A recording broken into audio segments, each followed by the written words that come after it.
Sir ಹೆಂಗೆ sir ಎಲ್ಲ ವೋಟಿಂಗಲ್ಲಿ ಹೆಂಗೆ ಸಾಧ್ಯ ಅಂತ ಒಬ್ರು ಕೇಳ್ತಾರೆ, ಇನ್ನೊಬ್ರು ಏನ್ರಿ ಸರ್ ನೀವೇನು ಎಲೆಕ್ಷನ್ ಇಲ್ಲ. ಈ ಥರ ಇದುವರೆಗೂ ರಾಜಕೀಯ ಪಕ್ಷಗಳು ಪ್ರಾಬ್ಲಮ್ ಆಗಿರೋದೇ ಅದು. ಸರ್ ನನಗೆ ಇನ್ನೂ ಜನ ಸಪೋರ್ಟ್ ಮಾಡ್ತಿದ್ದಾರೆ ಸರ್, ನಾನು 10 ಲಕ್ಷ ಖರ್ಚು ಮಾಡಿ ನಾನು 50 ಲಕ್ಷ ಖರ್ಚು ಮಾಡ್ತೀನಿ ಸರ್ ಅಂತ ಬರ್ತಾನೆ.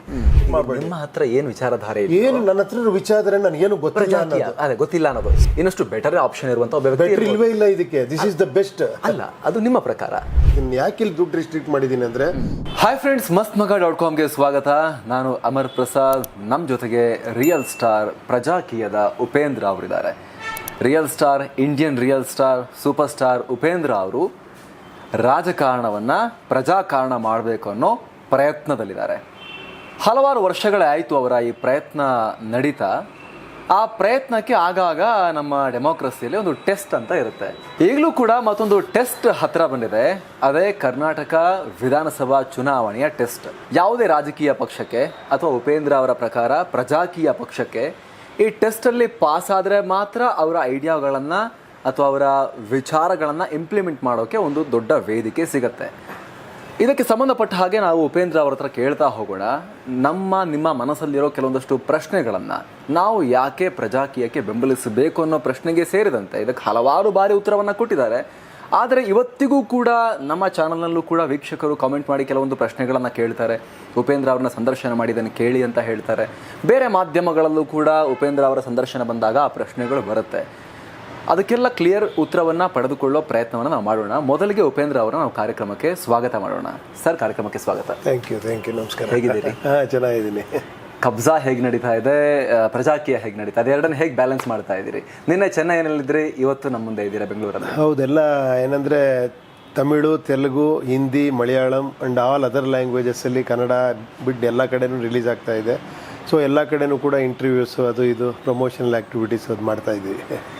ನಾನು ಉಪೇಂದ್ರ ಅವರ ಬಳಿ ಮನವಿ ಮಾಡಿಕೊಂಡಾಗ, ಒಂದು ಇಂಟರ್ವ್ಯೂಗೆ ಒಂದು ಸಮಯವನ್ನು ಕೊಡಿ ಅಂತ ಮನವಿ ಮಾಡಿಕೊಂಡಾಗ, ಆಯಿತು ಹೇಳ್ತೀನಿ ಅಂತ ಅವ್ರು ಹೇಳಿದಾಗ, ಸಾಮಾನ್ಯವಾಗಿ ಗೊತ್ತಲ್ಲ ನಿಮಗೆ, ಈ ಸೆಲೆಬ್ರಿಟಿಗಳಾಗಿರ್ಬೋದು ಅಥವಾ ಬ್ಯುಸಿ ಇರುವಂಥ ವ್ಯಕ್ತಿಗಳು ಅವರಿಗೆ ಹಲವು ಬಾರಿ ರಿಮೈಂಡ್ ಮಾಡಬೇಕಾಗತ್ತೆ. ನಾನು ಅಂದ್ಕೊಂಡೆ ಓಕೆ, ಇನ್ನೊಂದೆರಡು ಸಲ ರಿಮೈಂಡ್ ಮಾಡಬೇಕಾಗ್ಬೋದು. ಉಪೇಂದ್ರ ಅವರು ಓಕೆ, ಕಬ್ಜಾದ್ ಬೇರೆ ತುಂಬ ಬ್ಯುಸಿ ಇರ್ತಾರೆ, ಪ್ರಜಾಕೀಯದ ಬೇರೆ ಹೆವಿ ಬ್ಯುಸಿ ಇದ್ದಾರೆ ಅಂತ ಅಂದ್ಕೊಂಡಿದ್ದೆ ನಾನು. ಇವತ್ತು ಬೆಳಗ್ಗೆ ಉಪೇಂದ್ರ ಅವರು ನನಗೆ ನಿರೀಕ್ಷೆನೇ ಮಾಡಿರಲಿಲ್ಲ. ನಿನ್ನೆ ಚೆನ್ನೈನಲ್ಲಿದ್ದಂಥ ಮನುಷ್ಯ ಸಂಜೆ ಅಷ್ಟೊತ್ತಿಗೆ ಇವತ್ತು ಬೆಂಗಳೂರಿಗೆ ಬಂದು ಒಂದು ಇಂಟರ್ವ್ಯೂಗೆ ರೆಡಿ ಆಗ್ತಾರೆ ಅಂತ ಹೇಳಿದ್ರೆ ನಿರೀಕ್ಷೆ ಮಾಡಿರಲಿಲ್ಲ. Thank you so much sir. ನಿಮ್ಮ ಎನರ್ಜಿಗೆ ಫಸ್ಟ್ ನಿಮಗೊಂದು ನಾವು ನಮಸ್ತೆ ಹೇಳಬೇಕು. Thank you.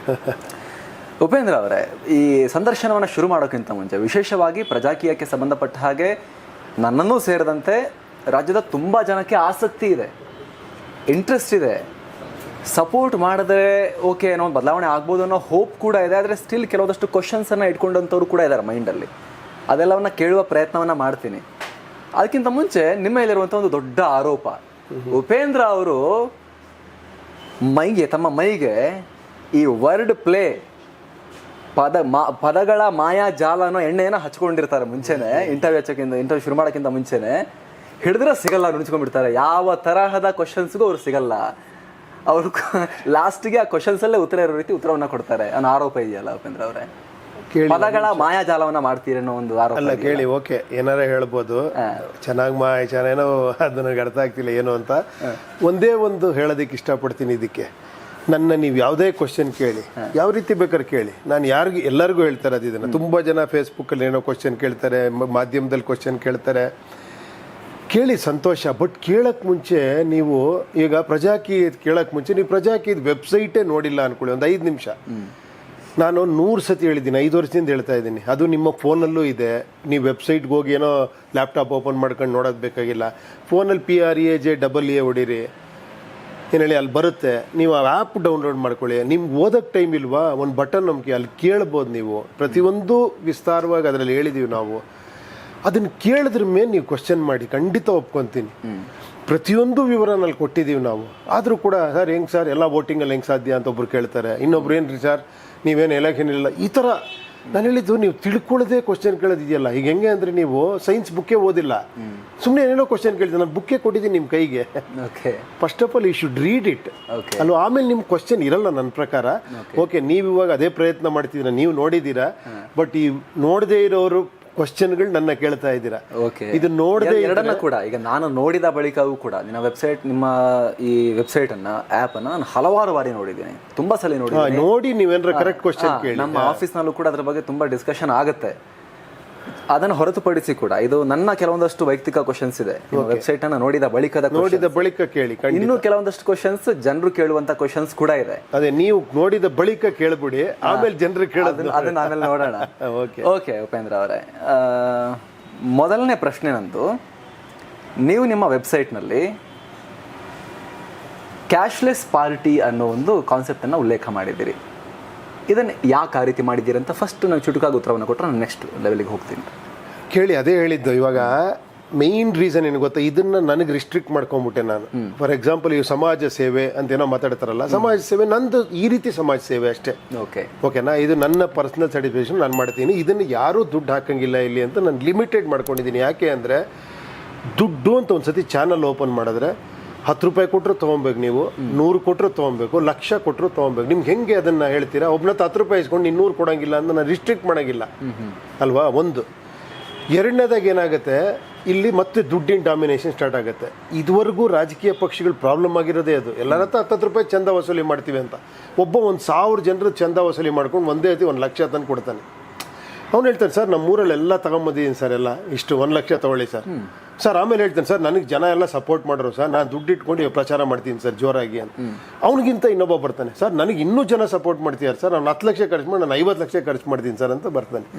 ಎಲ್ಲಿಗೆ ಹೋಗ್ತೀರಾ ನೀವು? ಕೊನೆಗೆ ಏನಾಗುತ್ತೆ, ಜನರ ಬಳಿ ಯಾರೊಬ್ಬ ಕಲೆಕ್ಟ್ ಮಾಡಿ ತರೋದಕ್ಕಿಂತ ಜನರಿಗೆ ಕಾಂಟ್ರಿಬ್ಯೂಟ್ ಮಾಡೋಕೆ ಈಗ ಆನ್ಲೈನ್ ವೇದಿಕೆ ಟೆಕ್ನಾಲಜಿ ಬಗ್ಗೆ ನೀವು ಹೇಳ್ತಿರಲ್ಲ ಉಪೇಂದ್ರ ಅವರೇ, ಅದೇ ರೀತಿ ಆ ಟೆಕ್ನಾಲಜಿಯ ಮೂಲಕವೇ ಪೇ ಮಾಡೋಕೆ ಆಪ್ಷನ್ಸ್ ಕೊಡ್ಬೋದಲ್ವಾ? ಅಲ್ಲ, ನಾನು ಅದನ್ನೇ ಇನ್ನೊಂದು ರೀತಿ ಯೂಸ್ ಮಾಡ್ಕೊಂತೀನಿ. ಯಾಕೆ ಅದನ್ನ ನೀವು ಗಮನ ಹರಿಸಲ್ಲ? ಯಾಕಲ್ಲಿ ಮತ್ತೆ ದುಡ್ಡಿಗೆ ಮತ್ತೆ ರಾಜಕೀಯಕ್ಕೆ ನಾನು ಅದೇ ಕೇಳಿದೆ. ಇವಾಗ ಯಾಕೆ ಮತ್ತೆ ದುಡ್ಡು ಬೇಕು ಅಂತ ಹೇಳ್ತೀನಿ. ಯಾಕೆ ಇಲ್ಲಿ ದುಡ್ಡು ರಿಸ್ಟ್ರಿಕ್ಟ್ ಮಾಡಿದ್ದೀನಿ ಅಂದ್ರೆ, ದುಡ್ಡಿಂದ ಆಗೋದು ಪ್ರಚಾರ, ವಿಚಾರ ಅನ್ನೋದು ಹೃದಯಕ್ಕೆ ಹೋಗ್ಬೇಕು. ಅದು ನಿಮ್ಮೊಳಗೆ ಬೇರೂರ್ಬೇಕು. ಇಲ್ಲ, ನಿಮ್ಮಲ್ಲೊಂದು ನಾಯಕತ್ವದ ಗುಣ ಬೆಳಿಬೇಕು. ಆ್ಯಕ್ಚುಲಿ ಹಣದಿಂದ ನಿಮ್ಮನ್ನು ನಾನು ಪ್ರಚಾರ ಮಾಡಿ ನಿಮ್ಮನ್ನು ಒಲಿಸ್ಕೊಳ್ಳೋದು ಒಂದು ರೀತಿ. ಅದಕ್ಕೆ ತುಂಬ ಆಲ್ರೆಡಿ ಪಕ್ಷಗಳಿದ್ದಾವೆ. ಓಕೆ, ನಿಮ್ಮ ವೆಬ್ಸೈಟ್ನಲ್ಲಿ ಕ್ಯಾಶ್ಲೆಸ್ ಪಾರ್ಟಿ ಅಂತ ಉಲ್ಲೇಖ ಮಾಡಬೇಕಾದ್ರೆ ಬ್ರ್ಯಾಕೆಟಲ್ಲಿ ಒಂದು ವಿಚಾರ ಇದೆ, ಸಣ್ಣ ಪುಟ್ಟ ಖರ್ಚುಗಳು ಬಂದರೆ ಅದನ್ನ ಪಕ್ಷದ ಅಧ್ಯಕ್ಷರೇ ನಿಭಾಯಿಸುತ್ತಾರೆ ಅಂತ. ಹೌದು, ನಿಮ್ಮ ವೈಯಕ್ತಿಕ ದುಡ್ಡಿಂದ ನೀವು ಮಾಡ್ತೀರಿ ಅಂತನಾ? ಹೌದೌದು. ಯಾಕೆ ಮಾಡ್ತೀರಿ? ಅಲ್ಲ, ನನ್ನ ಇಷ್ಟ. ನಾನು ಪಾರ್ಟಿ ಮಾಡಿದ್ದೀನಿ. ಈ ಪಾರ್ಟಿ ನಡೆಸೋದಕ್ಕೆ ಒಂದು ವೆಬ್ಸೈಟ್ ನಡೆಸೋಕ್ಕಾರ ದುಡ್ಡು ಬೇಕು, ಅದಕ್ಕೆ ವರ್ಕರ್ಸ್ ಇದ್ದಾರೆ, ಅವ್ರಿಗೊಂದು ಪೇಮೆಂಟ್ ಕೊಡ್ಬೇಕು ನಾನು. ಓಕೆ, ಈ ಥರ ಅಷ್ಟೇ.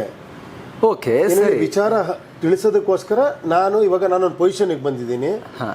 ಏನು ಹೇಳಿ, ಈಗ ನಾನು ಶಕ್ತನಾಗಿದ್ದೀನಿ, ನಾನು ಮಾಡ್ತಾ ಇದ್ದೀನಿ. ಆಮೇಲೆ ಅಲ್ಲೊಂದು ರಿಸ್ಟ್ರಿಕ್ಷನ್ ಹಾಕ್ಕೊಂಡಿದ್ದೀನಿ. ಮತ್ತೆ ಇಲ್ಲಿ ನಾನು ದುಡ್ಡು ವ್ಯಯಿಸೋದ್ರಿಂದ ಮತ್ತೆ ನಾನು ಎಲೆಕ್ಷನ್ ನಿಂತ್ಕೊಬಾರ್ದು ಅಂತ. ಅರ್ಥ ಆಯ್ತಾ? ಮತ್ತೆ ನಾನು ಈ ಥರ ನಾನೇ ದುಡ್ಡು ವ್ಯಯಿಸಿ ನಾನೇ ಪಾರ್ಟಿ ಪ್ರೆಸಿಡೆಂಟ್, ಮತ್ತೆ ನಾನು ನನ್ನ ಫ್ಯಾಮಿಲಿಯವರು ಇವರು ಎಲೆಕ್ಷನ್ ನಿಂತ್ಕೊತಾ ಹೋದರೆ ಮತ್ತೆ ಅದು ಇನ್ನೊಂದು ರಾಜಕೀಯ ಆಗುತ್ತೆ. ಈ ರಾಜಕೀಯ ಅನ್ನೋದು ಎಷ್ಟು ಕಷ್ಟ ಅಂದರೆ, ಅವರೇ ನೀವು ಹುಟ್ಟಿದಾಗಿಂದ ರಾಜಕೀಯದ ಹಾಲು ಕುಡಿದಿದ್ದೀರಾ ನೀವು. ನಿಮ್ಗೆಷ್ಟು ಉಜ್ಜಿದ್ರು ಹೋಗಲ್ಲ ಅದು. ಮತ್ತೆ ಅದೇ ಕ್ವಶನ್ ಕೇಳ್ತೀರಾ ನೀವು. ತುಂಬ ಕಷ್ಟ ಆಯ್ತು, ನನಗೆ ಗೊತ್ತು. ಬಟ್ ಆದರೂ ಇಷ್ಟೊಂದು ಪರಿಣಾಮಕಾರಿ ಪ್ರಜಾಕೀಯ 5 ವರ್ಷದಲ್ಲಿ ಲಕ್ಷಾಂತರ ಯುವಕರನ್ನ ತಲುಪಿರೋದೇ ದೊಡ್ಡ ಸಾಧನೆ ಇದು, ನಿಜ ಹೇಳಬೇಕು ಅಂದರೆ. ಅದು ಕ್ರೆಡಿಟ್ ನನಗೆಲ್ಲ ಸಲ್ಲಬೇಕಾದ್ದು. ಪ್ಯೂರೆಸ್ಟ್ ಹಾರ್ಟ್ಗಳಿದ್ದಾರೆ ಗೊತ್ತಾ. ಒಂದ್ಸತಿ ಮಹಾತ್ಮ ಗಾಂಧಿ ಅವರೊಂದು ಸ್ವತಂತ್ರ ಹೋರಾಟ ಕರೆ ಕೊಟ್ಟಾಗ ತುಂಬ ಜನ ಬಂದ್ರಲ್ಲ ಹೊರಗಡೆ, ಅವಾಗ ನಕ್ಕಿರ್ಬೋದು ಗಾಂಧಿಯವ್ರ ಬಗ್ಗೆ. ಏನು ಹೇಳಿ, ಏನಯ್ಯ ಬ್ರಿಟಿಷರ ಮುಂದೆ ಗನ್ ಹಿಡ್ಕೊಂಡೆ ಹೋರಾಡೋಕ್ಕಲ್ಲ, ಇವ್ರು ಯಾರೋ ಉಪವಾಸ ಮಾಡ್ತೀನಿ, ಏನೋ ಸತ್ಯಾಗ್ರಹ ಮಾಡ್ತೀನಿ ಅಂತ ನಕ್ಕಿರ್ಬೋದು. ಬಟ್ ಅದಕ್ಕೆ ಕೈ ಜೋಡಿಸಿರು ಗೊತ್ತಾ, ಅದ್ಭುತವಾದ ಆತ್ಮಗಳು, ಪ್ಯೂರೆಸ್ಟ್ ಆತ್ಮಗಳು. ಅದು ಒಂದು ಸ್ವತಂತ್ರ ಹೋರಾಟ ಆಯಿತು. ಅದೇ ಥರ ಇದು ಒಂದು ಹೋರಾಟ ಅನ್ಕೊಳ್ಳಿ. ಇದೊಂದು ಮೌನ ಕ್ರಾಂತಿ, ಇದು ಮೌನ ಹೋರಾಟ. ಓಕೆ, ನಾನು ಒಂದು ವೇದಿಕೆಯನ್ನು ಮಾಡ್ಕೊಂಡಿದ್ದೀನಿ. ಈಗ ನನ್ನ ಒಂದು ಸ್ಯಾಟಿಸ್ಫ್ಯಾಕ್ಷನ್ಗೋಸ್ಕರ ಮಾಡ್ತಿದ್ದೀನಿ ಅಂತ ಹೇಳಿದಿರಿ. ಅದಕ್ಕೋಸ್ಕರ ನನ್ನ ಕೈಯಿಂದಲೇ ಖರ್ಚು ಮಾಡ್ತೀನಿ, ದುಡ್ಡು ಇಲ್ಲಿ ಬೇರೆ ಬರಬಾರ್ದು, ಹೊರಗಿನ ದುಡ್ಡು ಬರಬಾರ್ದು ಅಂತ ನೀವು ಹೇಳ್ತಾ ಇದ್ದೀರಿ. Fair enough. ಆದರೆ ಹಾಗೆ ನೋಡೋಕೆ ಹೋದರೆ ಹಾಗಾದರೆ ಈ ಪ್ರಜಾಕೀಯ ಪಕ್ಷ ಉಪೇಂದ್ರ ಅವರದ್ದು ಮಾತ್ರ ಆಗಿರುತ್ತಾ ಹಾಗಾದರೆ ಇದರ ಲೀಡರ್ಶಿಪ್ ಅಂತ? ಇಲ್ಲ, ಅದಕ್ಕೆ ಮತ್ತೆ ನಾನು ಹೇಳಿದ್ದೀನಿ ಪ್ರಜಾಕೀಯದ ಲೀಡರ್ಶಿಪ್ ಬಗ್ಗೆ. ಈಗ ಅಧ್ಯಕ್ಷ ಸ್ಥಾನ ಅಲ್ಲ, ಕೇಳಿ ಒಂದು ನಿಮಿಷ, ಉಪೇಂದ್ರ ಅವರೇ ಇರ್ತಾರ? ಕೇಳಿ ಒಂದು ನಿಮಿಷ. ಅಧ್ಯಕ್ಷನು ಕೆಲಸಗಾರ ಅಷ್ಟೇ ಇಲ್ಲ, ಮತ್ತೆ ಆ ಕೆಲಸಗಾರ ಉಪೇಂದ್ರ ಅವರೇ ಇರ್ತಾರ? ಅಲ್ಲ, ಈಗ ಸದ್ಯಕ್ಕೆ ನಾನೇ ಹೇಳ್ತೀನಿ. ಯಾಕಂದ್ರೆ ಆ ಕೆಲಸನ ಇನ್ನೊಬ್ರಿಗೆ ಬಿಟ್ಕೊಟ್ರೆ ಮತ್ತೊಬ್ಬ ನಾಯಕ ಉಟ್ಕೊಂತಾನೇನೋ ಒಂದು ಇದೆ. ಹೆಂಗೆ ಹೇಳ್ತೀರದನ್ನ? ಇಲ್ಲ, ಗೊತ್ತಿಲ್ಲ ನನಗೆ. ಪ್ರಜಾಕಾರಣಿಗಳಿಗೆ ಪ್ರಜಾಕೀಯ ಪಕ್ಷದ ಅಧ್ಯಕ್ಷ ಸ್ಥಾನವನ್ನು ಆಯ್ಕೆ ಮಾಡುವ ಪ್ರಜಾತಂತ್ರ ಇಲ್ವಾ? ಇದೆ, ಖಂಡಿತ. ನಾವು ಎಲೆಕ್ಷನ್ ಮಾಡ್ತೀವಿ, ಅದು ಡೆಮೋಕ್ರೆಟಿಕ್ ವೇಲೆ ಆಗ್ತಿರೋದು. ಇವತ್ತು ನನ್ನ ಪಕ್ಷದಲ್ಲಿರುವಂಥವ್ರಲ್ಲಿ ನೀವೇ ಇರಿ ಇವಾಗ ಸದ್ಯಕ್ಕೆ ಅಂತ ಹೇಳಿದ್ರೆ ಆ ಕೆಲಸ ಮಾಡ್ತಾ ಇದ್ದೀನಿ. C, this is not dictatorship. Constitution ಅಲ್ಲಿ ಇರುವಂಥದ್ದೇ ಎಲೆಕ್ಷನ್ ಕಮಿಷನ್ ಇರೋ ಬೈಲಾಗಳ ಮೇಲೆ ನಾವು ಮಾಡಿರೋದು. ಓಕೆ. ಸಿ ಅಗೇನ್ ನನ್ನೊಬ್ಬನ ಡಿಸಿಷನ್ ನಾನು ಆಗಕ್ಕಾಗಲ್ಲ. ಅಲ್ಲ, ಕಾರ್ಯಕರ್ತರೇ ಇಲ್ವಲ್ಲ ಪಕ್ಷದಲ್ಲಿ? ಅಲ್ಲ, ಕಾರ್ಯಕರ್ತರು ಅಂದ್ರೆ ಆತರ ಅಲ್ಲ. ನಮ್ಗೆ ಮೆಂಬರ್ಸ್ ಇದಾರಲ್ಲ, ಅವರು ಫೌಂಡರ್ ಮೆಂಬರ್ಸ್ ಅಂತ ಇರ್ತಾರೆ. ಓಕೆ. ಅವರಲ್ಲಿ ಮೆಜಾರಿಟಿ ಜನ ನಮ್ಮನ್ನು ಒಪ್ಬೇಕು. ಓಕೆ. ಸಿ ನಾವು ಅವಾಗ ಒಂದು 4 ವರ್ಷಕ್ಕೆ ಒಂದು ಎಲೆಕ್ಷನ್ ಮಾಡ್ತೀವಿ. ಮೊನ್ನೆನೂ ಆಯ್ತದು. ಎಲ್ಲ ಬಂದು ಮತ್ತೆ ಕಾರ್ಯಕಾರಿಣಿ ಸಮಿತಿ ಮಾಡಿದಾಗ ಇಲ್ಲ ನೀವೇ ಅಧ್ಯಕ್ಷರಾಗಬೇಕು, ನೀವು ಈ ಒಂದು ಏನಿದೆಯೋ ಅದು ಹಂಗೆ ಕಂಟಿನ್ಯೂ ಆಗಲಿ ಅಂದಿದ್ದಕ್ಕೆ ಮತ್ತೆ ಕಂಟಿನ್ಯೂ ಮಾಡ್ತಿರೋದು. ಓಕೆ ಉಪೇಂದ್ರ ಅವರೇ, ಈಗ ನಿಮ್ಮ ಹತ್ರ ಶಕ್ತಿ ಸಾಮರ್ಥ್ಯ ಇದೆ, ನೀವು ಸ್ಪೆಂಡ್ ಮಾಡ್ತೀರಿ. ನೆಕ್ಸ್ಟ್ ಇನ್ನೊಂದು ಕಾರ್ಯಕಾರಿಣಿ ಸಭೆಯಲ್ಲಿ ಬೇರೆ ಯಾರನ್ನೋ ಪ್ರಜಾಕಾರಣಿಗಳನ್ನ ನಿಮ್ಮ ಪ್ರಜಾಕೀಯ ಪಕ್ಷ ಆಯ್ಕೆ ಮಾಡಿ ಕೂರಿಸ್ತು ಅಂತ ಅನ್ಕೊಳ್ಳಿ. ಅವ್ರ ಹತ್ರ ದುಡ್ಡಿಲ್ಲ, ಅವರಷ್ಟು ಖರ್ಚು ಮಾಡೋಕೆ ಶಕ್ತಿ ಸಾಮರ್ಥ್ಯ ಇಲ್ಲ, ಬಡವರು, ಬಟ್ ಒಳ್ಳೆ ಅದ್ಭುತವಾದ ವಿಚಾರಧಾರೆ ಇದೆ ಅವರಿಗೆ. ಒಂದು 5 ವರ್ಷ ಪ್ರಜಾಕೀಯದ ವಿಚಾರಧಾರೆ ಇದೆ ಅವರ ಹತ್ರ. ಪ್ರಜಾಕೀಯ ವಿಚಾರಧಾರೆ ಏನು? ಇದುವರೆಗೆ ನೀವೇನು ಹೇಳ್ತಾ ಬಂದಿದ್ದೀರಲ್ಲ, ಏನ್ ಹೇಳಿ? ನಾನು ಹೇಳ್ತಾ ಬಂದಿರೋದು ಇದುವರೆಗೂ ಅದಕ್ಕೆ ಮತ್ತೆ ಡೈವರ್ಟ್ ಆಗುತ್ತೆ. ಅದು ಆಲ್ರೆಡಿ ಗೊತ್ತಿರೋ ಮತ್ತೆ ಅಲ್ಲಿ ನೋಡಿ, ಅಲ್ಲೊಬ್ಬ ಅವನಿಗೋ ವಿಚಾರಧಾರೆ ಇದೆ, ಅವನೇನೋ ಅದ್ಭುತ ಮತ್ತೆ ಕ್ರಿಯೇಟ್ ಮಾಡಬೇಡಿ. ನಿಮ್ಮ ಹತ್ರ ಏನು ವಿಚಾರಧಾರೆ ಇದೆ? ಏನು ನನ್ನ ಹತ್ರ ವಿಚಾರಧಾರೆ ನನಗೇನು ಗೊತ್ತಿಲ್ಲ ಅನ್ನೋದು. ಅದೇ ಗೊತ್ತಿಲ್ಲ ಅನ್ನೋದು. ನಾನು ಕೇಳ್ತಿರೋದೇ ಜನಗಳನ್ನ. ಹೇಳಿ, ಗೊತ್ತಾಯ್ತು. ನೀವೇನ್ ಹೇಳ್ತಿದ್ರು ಅದೇ ರೀತಿ ಇನ್ನಷ್ಟು ಬೆಟರ್ ಆಪ್ಷನ್ ಇರುವಂತ ಒಬ್ಬ ವ್ಯಕ್ತಿ ಇಲ್ವೇ ಇಲ್ಲ ಇದಕ್ಕೆ. This is the best. ಅಲ್ಲ, ಅದು ನಿಮ್ಮ ಪ್ರಕಾರ ಅಲ್ಲ, ಎಲ್ಲರ ಪ್ರಕಾರ ನೀವ್ ಹೇಳಿ. ಅಲ್ಲ, ಒಂದು ಸಿನಾರಿಯೋ ಅಷ್ಟೇ ನಾನು ಕಲ್ಪಿಸ್ಕೊಳ್ಳೋ ಪ್ರಯತ್ನ ಪಡ್ತಾ ಇದ್ದೀನಿ. ಕಲ್ಪಿಸ್ಕೊಳ್ಳೋದು ಕರೆಕ್ಟ್ ಆಗಿ ಕಲ್ಪಿಸ್ಕೊಳ್ಳಿ. ಝೀರೋಗಿನ್ನ ಬೆಟರ್ ಇದೆಯಾ ಅಂತ ಕೇಳ್ತಾ ಇರೋದು. ಸರಿ, ಇದೇ ಬೆಟರ್ ಅಂತ ನೀವು ಹೇಳ್ತಾ ಇದ್ದೀರಿ. ಝೀರೋಗಿನ್ನ ಬೆಟರ್ ಇದ್ರೆ ಹೇಳಿ. ಇಷ್ಟೇ ಬೆಟರ್ ಇರೋಂತ ಇನ್ನೊಬ್ರು ಇದಾರೆ ಅಂತ ಓಕೆ, ಝೀರೋ ಆಗಿ ಬರಬೇಕು. ಒಂದು 5 ವರ್ಷ ಉಪೇಂದ್ರ ಅವರು ಇನ್ಯಾವುದೋ ಕೆಲಸಗಳಲ್ಲಿ ಬಿಸಿ ಆದ್ರು, ಒಂದು 5 ವರ್ಷ ಅವರಿಗೂ ಚಾನ್ಸ್ ಕೊಡಬೇಕು ಅಂತ ನಿಮ್ಮ ಪಕ್ಷ ಡಿಸೈಡ್ ಮಾಡ್ತು. ಖಂಡಿತ. ಅವರ ಕೈಯಲ್ಲಿ ದುಡ್ಡಿಲ್ಲ. ಹೌದು, ವೈಯಕ್ತಿಕವಾಗಿ ಹಾಕಕ್ ದುಡ್ಡಿಲ್ಲ. ದುಡ್ಡಿಲ್ಲ. ಅವಾಗ ಹೇಗಾಗುತ್ತೆ?